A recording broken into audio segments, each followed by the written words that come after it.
vida de cada amado irmão que aqui congrega. Eu ontem fiz um pedido e repito, que vocês continuem, pastor Antônio, presbítero Bruno, os demais obreiros, vocês perseverem ao lado da bispa Edna, lutando em prol do crescimento e do fortalecimento do corpo de Cristo aqui em Auriflama. Eu não tenho dúvida que esse lugar é um lugar onde o Senhor nosso Deus muda sentenças, emite e revoga decretos. Esse ambiente é um ambiente onde Deus transforma maldição em bênção, fracasso em vitória. Então não tenha dúvida, se você chegou aqui, o Senhor vai falar contigo e vai aquecer a tua alma. Eu trago um abraço e um beijo bem grandão da irmã Deise e da Rebeca para a senhora, tá? A Rebeca, Deus está prosperando ela. Minha filha, 10 meses, já está prosperando. Tem 2 dentes agora. Está prosperando, não tinha nenhum. Já tem 2. E assim vai seguir. Que Deus dê graça para que a gente possa ter mais uns 4, né? Concorda? Cadê o irmão Damião? Cadê o obreiro Damião? Deus abençoe. Depois do culto a gente conversa, Costa. Vai ver só. Quem trouxe um exemplar da Bíblia, por gentileza, Evangelho de Lucas, capítulo 15. É de costume aqui da igreja local fazer a leitura sobre os pés, né? Todos de pé. Então, vamos acompanhar a liturgia da igreja local. Eu peço carinhosamente, se você pode, fique sobre os seus pés.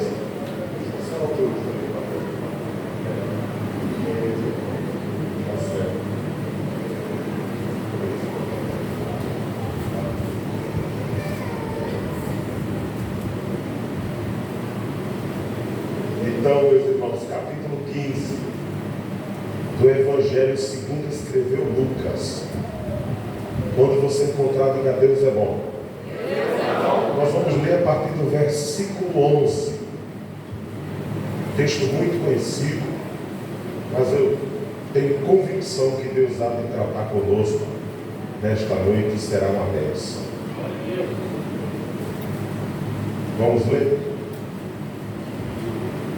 Jesus continuou dizendo: um homem tinha 2 filhos. O mais novo deles disse ao pai: Pai, dá-me a parte da herança. E ele repartiu os bens entre eles. Não muitos dias depois, o filho mais novo ajuntou tudo o que era seu e partiu para uma terra distante. E lá desperdiçou todos os seus bens. Retificando, e lá desperdiçou todos os seus bens, vivendo dissolutamente. Depois de ter gastado tudo, houve naquele país uma grande fome, e ele começou a passar necessidade.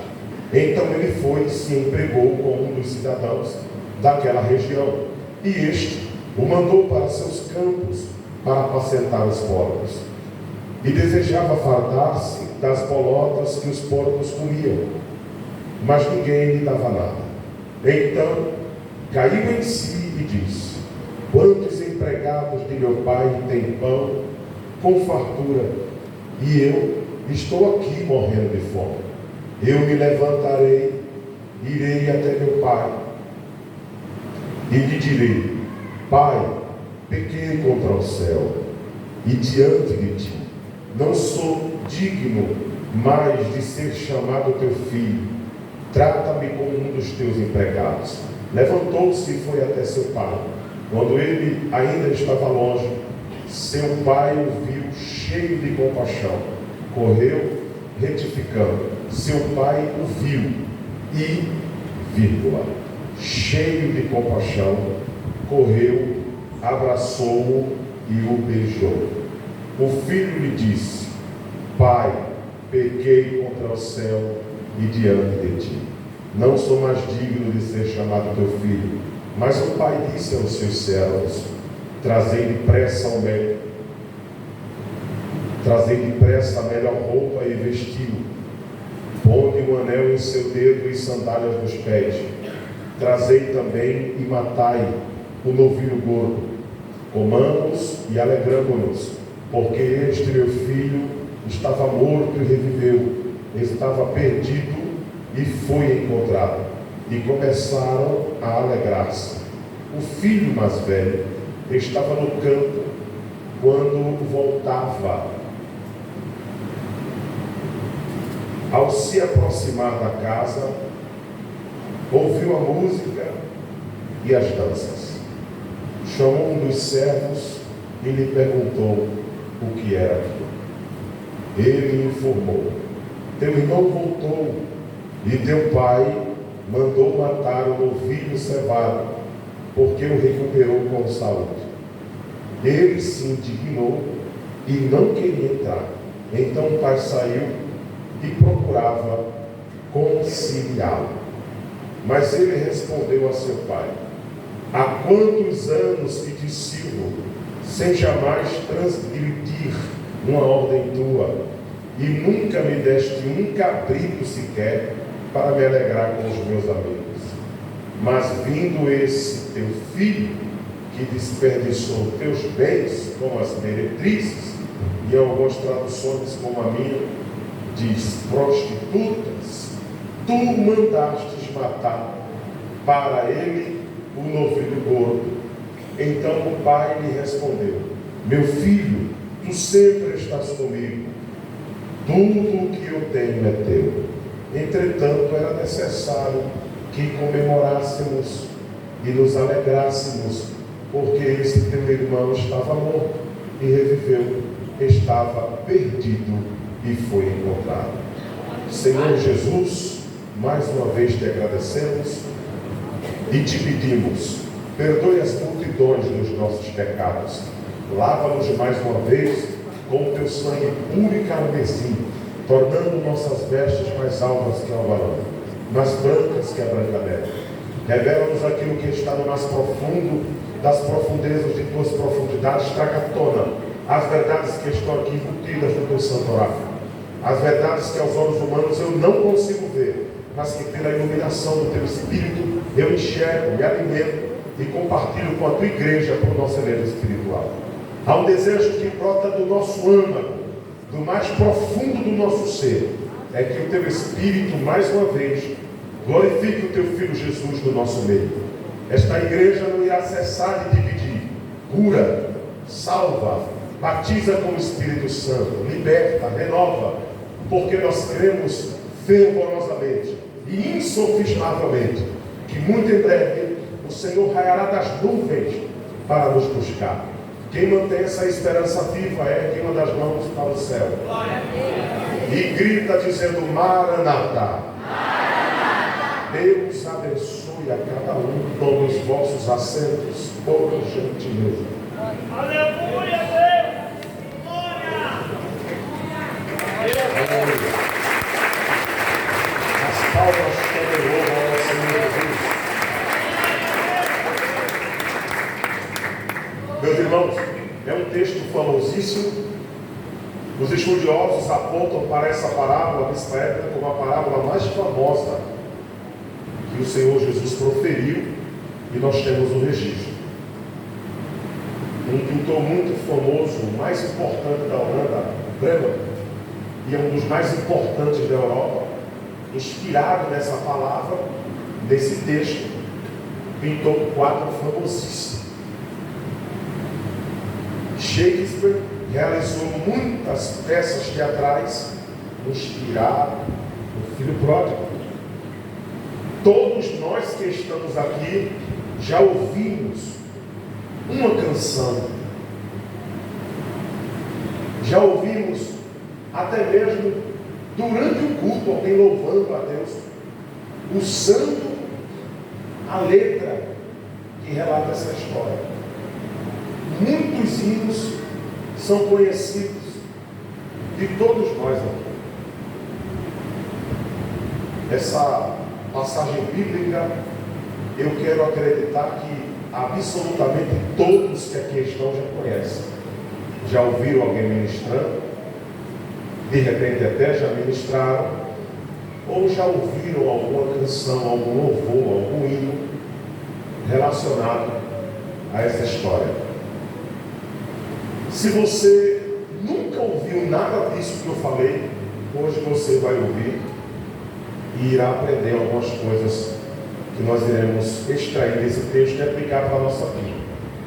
Se você já sabe, já domina esse texto, é um estudioso, nós iremos relembrar algumas verdades que estão aqui intrínsecas nesse texto que nós podemos usar aplicando para a nossa vida. A primeira informação que eu quero passar para você, nós não iremos trabalhar, mas é bom armazená-la. Coisas sobre a Bíblia nunca é demais. A maioria dos estudiosos dizem que não se trata o capítulo 15 de 3 parábolas, mas só de uma. Você vê que isso tem indícios de ser uma grande verdade, porque não vem ao caso, nós não estamos numa conferência e nós não estamos também aqui debatendo sobre o texto. Mas vale a pena a gente lembrar que a Bíblia não foi dividida. A Bíblia nunca foi escrita, retificando, com capítulos e versículos. A Bíblia foi dividida depois em capítulos, por um inglês, e outros anos depois dividida em versículos, por um outro inglês, para facilitar a localização de um texto de uma forma mais rápida, mais objetiva. Então a epígrafe, o que é epígrafe? E o título, aqui no capítulo 15, a minha Bíblia tem epígrafe, está assim, ó, a parábola da ovelha e da dracma perdida.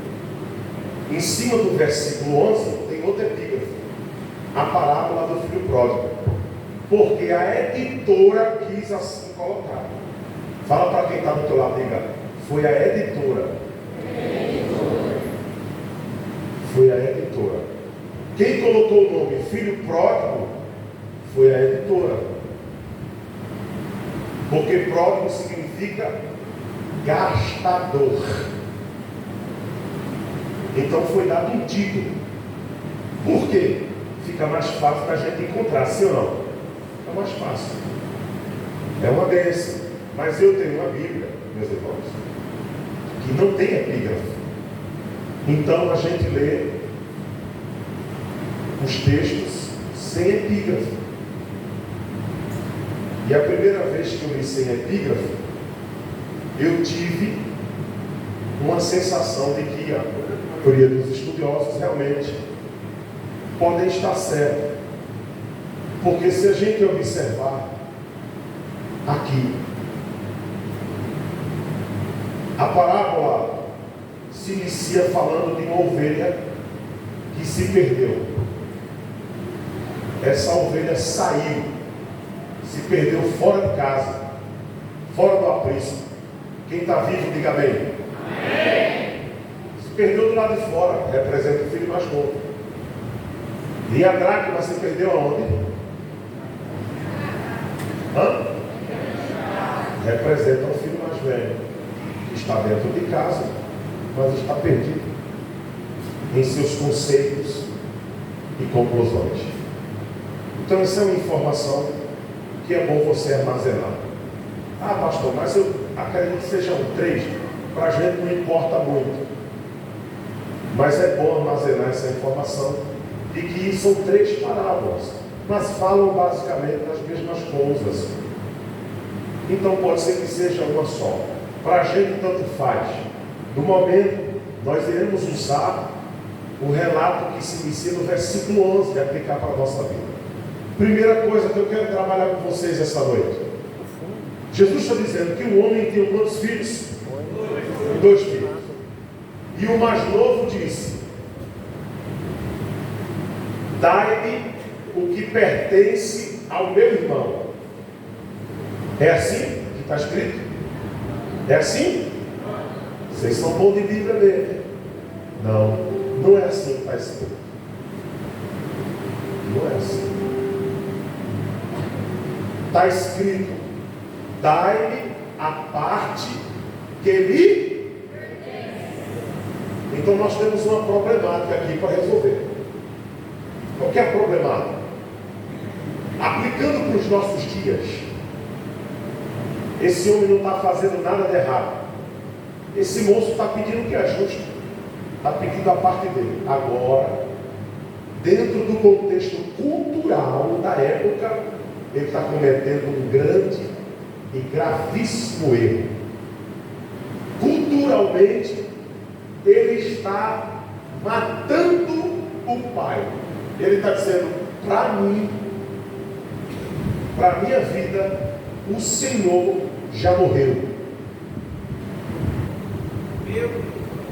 O Senhor não faz parte da minha vida. O Senhor já não faz parte da minha história. É só até aqui. Culturalmente, isso é gravíssimo. Mas eu não quero trabalhar essa questão cultural, porque o texto por si só vai se desenrolando e o moço sofre as consequências dessa terrível decisão. Eu quero contextualizar para os nossos dias e mostrar a vocês que, aplicando para a nossa vida, esse não é o problema. O problema não mora aqui. O problema não reside, em pedir aquilo que nos pertence. Por exemplo, hoje existem pessoas que, muito bem antes da morte, já repartem os bens. Quem já ouviu dizer? Tem 2, 3 filhos, às vezes está no segundo casamento ou no terceiro, para evitar problema. O que é que a pessoa faz? Por isso não deu, quando não deu, já reparte tudo em vida. É assim ou não é? Tornou-se conveniente nos dias atuais. Então eu quero aplicar para os nossos dias. Se esse moço tivesse dito para Israel: pai, eu quero minha independência financeira, eu não quero mais depender do Senhor, eu quero inclusive até mesmo lhe ajudar, então me dê o que me pertence, aquilo que o Senhor quer me repassar por herança, me antecipe, me oriente, porque assim, eu estou vendo que o Senhor trabalha com gado de leite, e eu estou pensando em investir em gado de corte. Eu vou comprar um sítio, uma fazenda aqui do lado, o Senhor vai me orientando, a gente vai bombar no comércio, papai.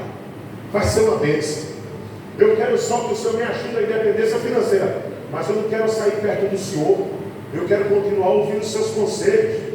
O Senhor é meu conselheiro, o Senhor é meu mentor. Então, pastor Antônio, o que esse moço está pedindo não é algo ruim, não. Não há maldade no que ele pede. A questão, o problema está na intenção do coração do moço.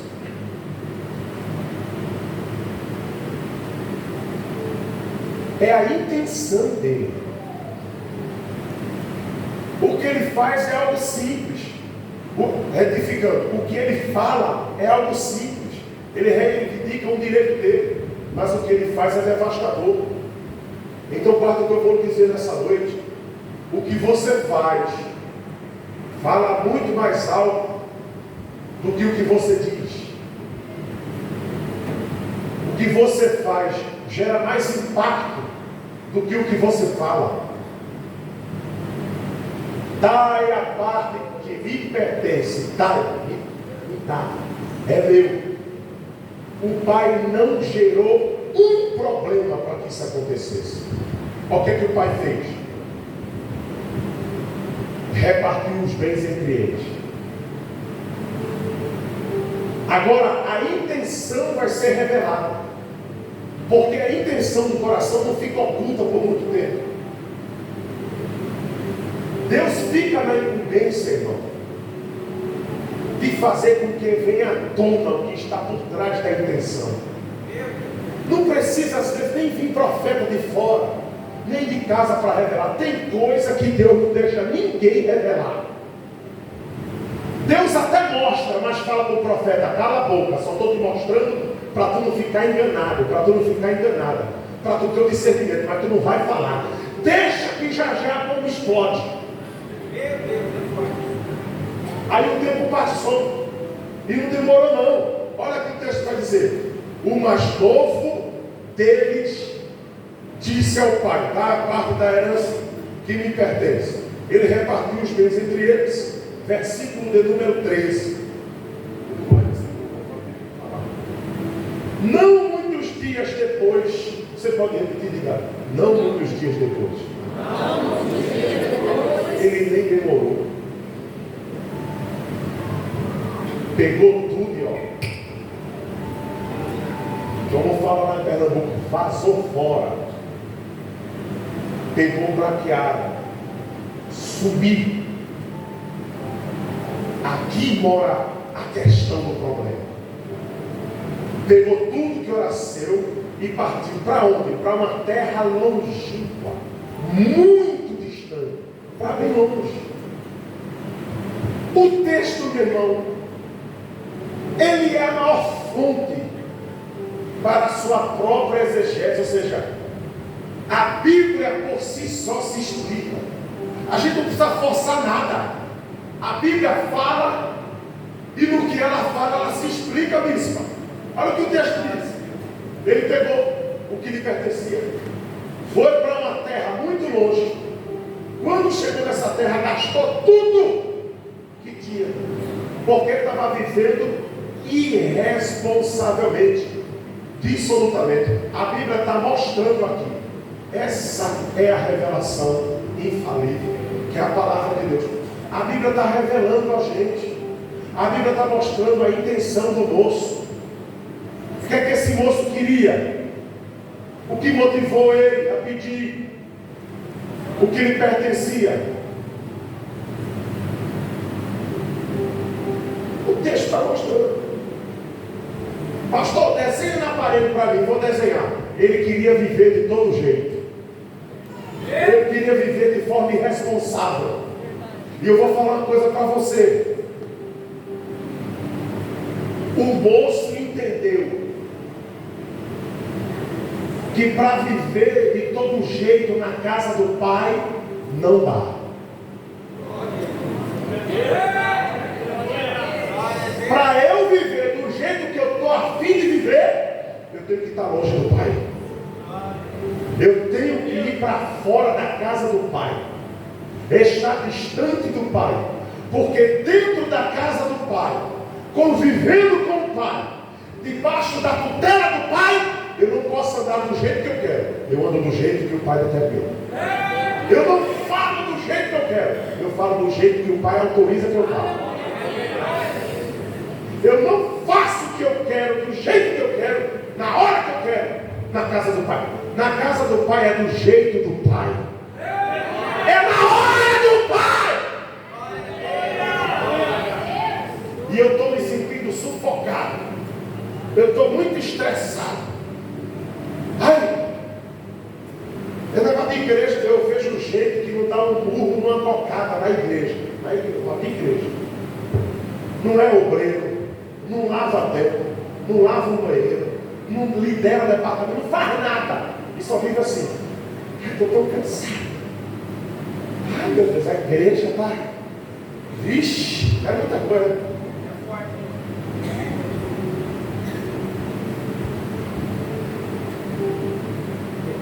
E busca arrumar um pretexto para sair fora da presença do pai, da casa do pai. O problema não é você sair, porque isso vai ser um problema só teu. A questão é quando você quer atribuir isso a outras pessoas. Então esse irmão mais novo, pelo menos ele tem a dignidade de dizer: eu quero que me pertença, eu vou embora. Ele poderia dizer: meu irmão mais velho é chato. Mas só sai da casa do pai quem quer.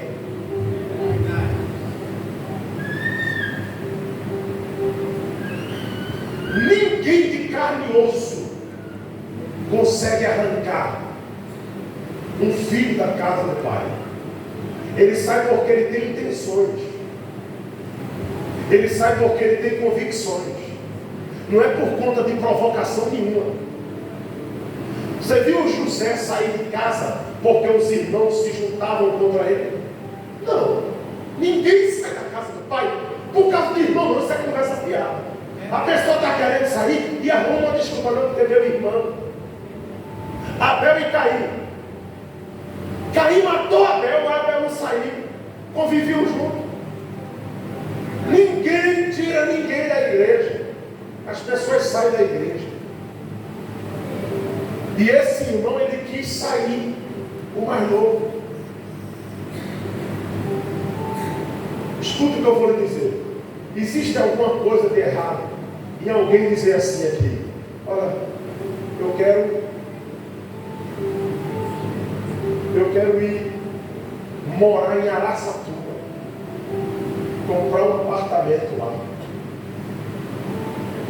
e morar sozinho e fazer faculdade. Existe alguma coisa errada nisso aqui?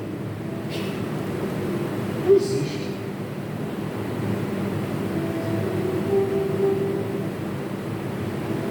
Não existe nada de errado nisso, irmão. O que há de errado é alguém dizer: não, eu vou morar em Araçatuba, vou morar sozinho, eu quero ficar de maior para morar sozinho e vou estudar, fazer faculdade. A pergunta é: para que você quer morar sozinho? Para que você quer morar sozinho? Hã? Responde para Jeová. Se você quer morar sozinho, por que quer ir para bem longe do pai e da mãe? Um lugar que ninguém te conhece, para ninguém te ver, para ninguém te reconhecer. Quais são as suas intenções?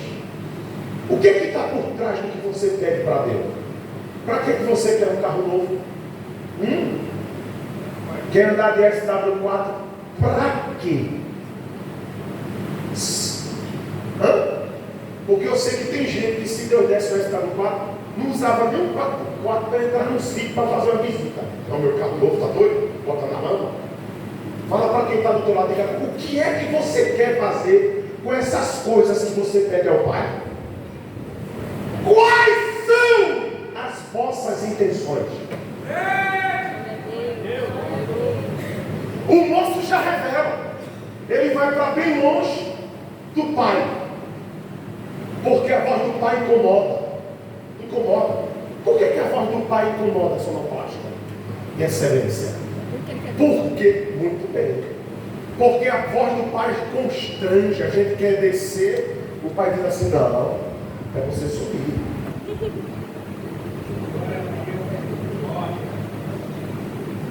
A gente quer desfazer, o Pai diz: não, não desfaça não, faz. A gente quer ficar com raiva, quer responder à afronta, o Pai diz assim: engole. Senhor, mas é difícil, bebe água que desce. A voz do Pai incomoda.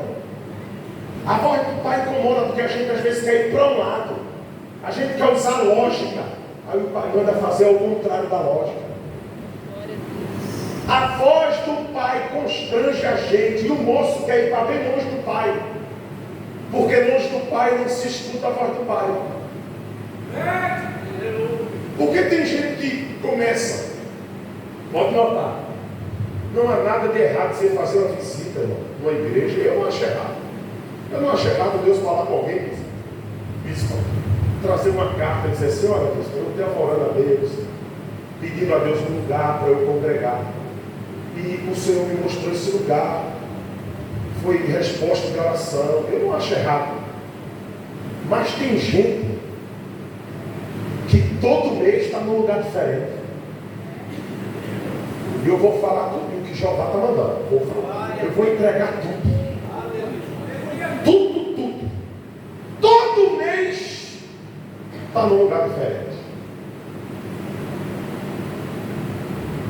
Toda hora posta foto num lugar diferente.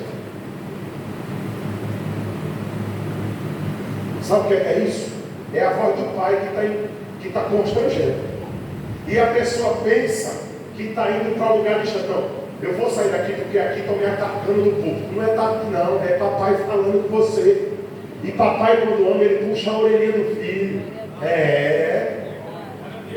O Senhor exorta ao que ama. Ele chamando a tua atenção. Você já viu como é que é um cajado pastoral? Ele tem um negócio assim, ó. O Cosmo falou hoje para mim, disse que a volta é que conserta o anzol. Então, a volta é que conserta o cajado. É assim, o cajado é assim, ó. Olha, Cosmo, é assim o cajado, ó. Que aí quando a ovelha está perto de alguma bispa, alguma coisa para ter a ovelha, aí puxa pelo aquele cajado, pela ponta do cajado assim, ó. E o atrito com a madeira e o osso e a pele da ovelha machuca, não é para salvar. É para livrar da morte. É para livrar de acidentes graves. Mas tem gente, irmão, que pensa, aí eu vou naquela outra igreja porque lá pode tudo. Se eu chegar lá, vão me honrar. Mas papai está lá também, viu? Às vezes engana um meio e 2 meses. Quando o papai mostra, aí já vai para outro. E vai para outro. E vai para outro. A intenção é, aqui ninguém vai falar nada. Aí chega lá, papai começa a falar. Aí não aguenta, porque a voz do pai constrange.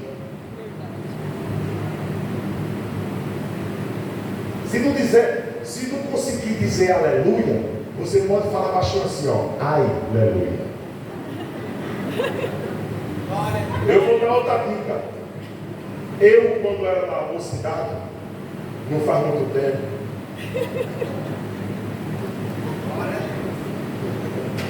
é meu amigo, hein? Eu, quando tinha de 13 a 16 anos, eu conheci poucos adolescentes terríveis ao meu nível. Eu só vivia rindo dos outros, botando apelido de todo mundo. E tinha gente que eu acho que era Deus que mandava para pregar, só para falar comigo. Mas ninguém entendia quando Deus estava falando comigo. Por quê? Porque quando vinha o sarrafo de cima de Jeová, quando Jeová começava a tratar, eu já fazia aqui, ó. Eita, Jeová, fala! E sorria. Pois é, rapaz, não é com ele não, ó. Eu sei que é comigo, mas não precisa todo mundo saber. Eu digo, eu vou passar. Alguém está entendendo o que eu estou falando? Fala para alguém que está do seu lado assim: se eu fosse tu, eu dava um sorriso. Eu disfarçava, começava até agora a pregação todinha. Senão vão pensar que o negócio é contigo. Tem alguém aí? Jeová! Aleluia! Glória a Deus! Tem alguém no culto? Alguém quer que eu prego nessa noite? Eu não vim aqui afrontar você, eu não vim aqui fazer desabafo, eu estou usando o texto bíblico e aplicando para a nossa vida. Se alegre do Senhor. O Pai ama a mim e a você, Ele quer tratar conosco. Foi para uma terra longínqua. Você pode ver que a maioria das pessoas que começam a andar demais, 1 hora, elas ficam longe do Pai e tornam-se pessoas irreconhecíveis. Começa a viver do jeito que ela quer, do jeito que ela acha, e o resultado é trágico. Porque, pastor Antônio, a ilusão, presbítero Bruno, é que as coisas do Pai não acabam, mas acabam mesmo. Unção acaba. Você sabe o que é unção? Capacitação para realizar um feito. Eu conheço gente que fazia oração de 5 minutos, Jesus batizava 300. Ele ora 1 hora, agora se batizar 10 é muito, porque acaba. E não acaba do dia para a noite, não.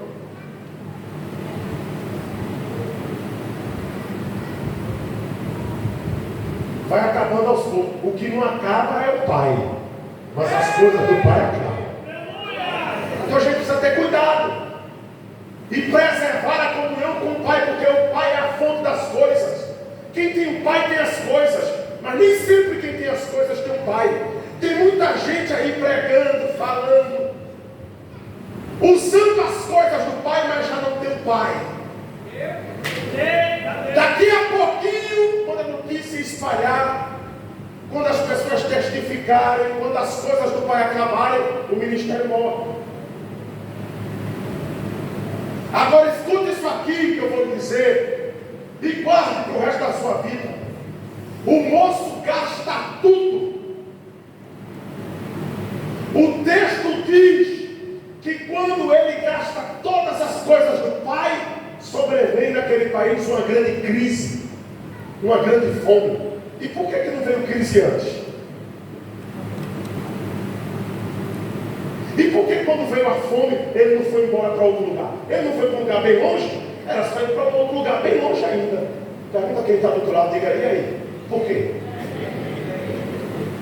Porque a gente só chega longe com as coisas do Pai. Já bota o dedo de profeta para alguém e diz assim: tu só chegasse até aqui porque o Pai te deu coisas. A gente só chega em algum lugar por conta das coisas que o Pai nos deu.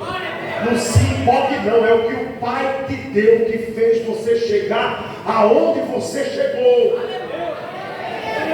Quem tem as coisas do Pai, meu irmão, é diferente. A crise não pega. Você não lembra que disseram: vai fechar a igreja agora na pandemia. Os profetas vai tudo morrer de fome. Na época era itinerante ainda. Eu estou pastoreando, mas eu abri mão do meu salário para poder reverter para a construção que a gente vai começar. Então, eu ainda vivo das agendas.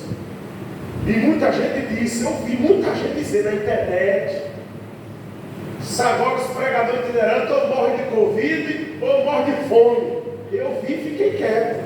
Eu digo aí, Jeová, se o senhor assinar embaixo, vai ser certinho. Eu não, que eu sempre fui maduro, filho do mato, bruto, sempre gostei de vender coisa, sempre fiz meu dinheiro. Eu digo, vou vender, que seja rapadura no meio da rua. Pode botar água no litro de Coca-Cola que eu saio e eu pronto. Pode, eu faço um saco com qualquer um. Pode botar um punhado de terra dentro de uma vasilha de plástico e me dê 20 minutos para você ver se eu não faço dinheiro naquilo lá. Sem mentir e sem querer. Eu vendo. Está na veia. Eu digo, eu não sou preguiçoso. Agora Jeová me chamou para fazer a obra dele. Como o apóstolo Paulo disse, é necessário que nós persuademos aos homens. Nós precisamos persuadir os homens. Quem converte é Jesus. Mas o pregador, ele tem que persuadir as pessoas. Convencê-las da verdade, não convertê-las com argumentos bíblicos. Aí Jeová me chamou. E quando eu li aquilo, eu fiquei triste, angustiado. Meu Deus do céu. Mas não dá para vender na pandemia. Qualquer coisa que a gente sair, a polícia está fazendo o quê? Aí eu te pergunto: morri? Não, olha eu falando para você aqui. Passei fome? Você acha que eu estou com cara de passei fome para uma barriga desse tamanho? Não. Eu também não. Está todo mundo aqui vivo. Se alguém quebrou financeiramente, Jesus levantou de novo. E se ele não levantou, mas está a caminho, está levantando. Não morreu ninguém. Ficou todo mundo em Cristo. Mas o mundo estava em crise. Quem tem as coisas do Pai, quem está com o Pai, não está em crise, permanece em Cristo. Agora, quando as coisas do Pai acabam, aí chega a crise. Crise existencial, emocional, conjugal, ministerial. É crise para tudo que é lado. E o moço entendeu uma coisa: sem as coisas do Pai não dá para ir para canto nenhum. Era só, meu irmão, ele ir para um lugar que não tivesse fome. Mas como é que vai se as coisas do pai acabaram? Acabou tudo. O texto diz que ele procurou trabalhar com alguém da região e conseguiu uma vaga de porqueiro. Eu não estou dizendo que seja uma profissão degradante. Em muitos territórios gentílicos, por exemplo, em Gadara, Decápolis, aquelas 10 cidades, onde naquela ocasião Jesus expulsou uma legião de demônios, eles entraram nos portos. Veja uma manada de portos, quase 3.000 portos, ou foi quase 2, se não me falha a memória. Então, muita região gentílica vivia, o que girava a economia na época era a carne suína e o couro suíno. Então eu não estou dizendo que criador de porco é uma profissão ruim, não. O que eu estou falando é que ele agora está sendo empregado de um porqueiro. Está pastoreando, cuidando de alguns porcos. Olha o nível que ele desce de função. Ele era dono de fazenda e agora ele é funcionário de porqueiro.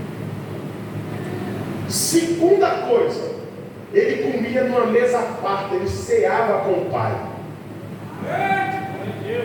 Agora o diabo desconfigurou a cabeça dele. Fala para quem está do teu lado, diga assim, cuidado. Porque o que o inimigo quer é desconfigurar você. Ele quer fazer você ser o que você nunca foi. O que você não foi projetado para ser. Quer que você faça o que você não foi projetado para fazer. Quer que você tenha desejo de fazer aquilo que você não foi projetado para fazer. Tem gente que antigamente tinha nojo de algumas coisas e hoje se lambuza naquilo que ele mesmo dizia que era nojento. O que é isso, pastor? Desconfiguração de identidade. Quantas pessoas nós víamos trovejar nos púlpitos contra pecado, e na área que ele trovejou contra, ele pecou. É verdade. Você acha que ele fez isso porque quis? Não. Ele estava cheio do Pai, cheio das coisas do Pai. As coisas do Pai foram se acabando. Ele achou que tinha que fazer do jeito dele, viver do jeito dele, se afastou do Pai. O diabo disse, agora deixa comigo, está longe do Pai, eu faço ele se transformar no que eu quiser. E aí se transformou, porque o diabo gosta, antes de matar, se der tempo, ele vai querer desmoralizar. O diabo veio para matar, mas também para roubar e destruir. Roubar tua paz, destruir tua reputação e depois te matar. É o que o diabo quer fazer. E o que é que esse moço agora está querendo? Comer bolotas de porco. Eu ainda vi um pregador um dia desse aí na nação brasileira. Ele foi dos originais, não tenho nada contra, eu aplaudo. Tem que ir, porque foi escrito no grego. Então eu tenho que saber o que é que está no grego. Não o que está no inglês, é grego. Grego. Então quem fala o grego, estuda o grego e usa os originais, tem que ser louvado o nome do Senhor Jesus por ele. Mas tem gente que quer forçar a aplicação do texto. Não, porque isso aqui era uma alfachorra, era uma comida cheirosa. Dá vontade de dizer, pois então compre e coma. Tu já viu comida de porco? Comida de porco é de porco, rapaz. De príncipe é de príncipe. E ninguém aqui é porco nem porca. Você é a princesa de Deus. Você é príncipe de Deus. E aí, pastor, tem uma forçada para alegrar a gente? Não. É o que o texto diz. Está escrito no Apocalipse, capítulo 1, a partir do versículo 5. Graça e paz seja convosco, da parte daquele que é e que há de vir, da parte de Jesus Cristo, que é a fiel testemunha, o primogênito dentre os mortos, o príncipe dos reis da terra, aquele que nos ama e em seu sangue nos fez reis e sacerdotes, para Deus o seu Pai. A Ele glória e poder para todo sempre. Eu vou repetir. E pelo seu sangue nos fez reis e sacerdotes Amém. para Deus e seu Pai. Agora, é isso aí. Glória a Deus. Não é eu que estou falando, é Deus. Deus está dizendo aqui a sua identidade celestial. É sacerdotal. É de realeza.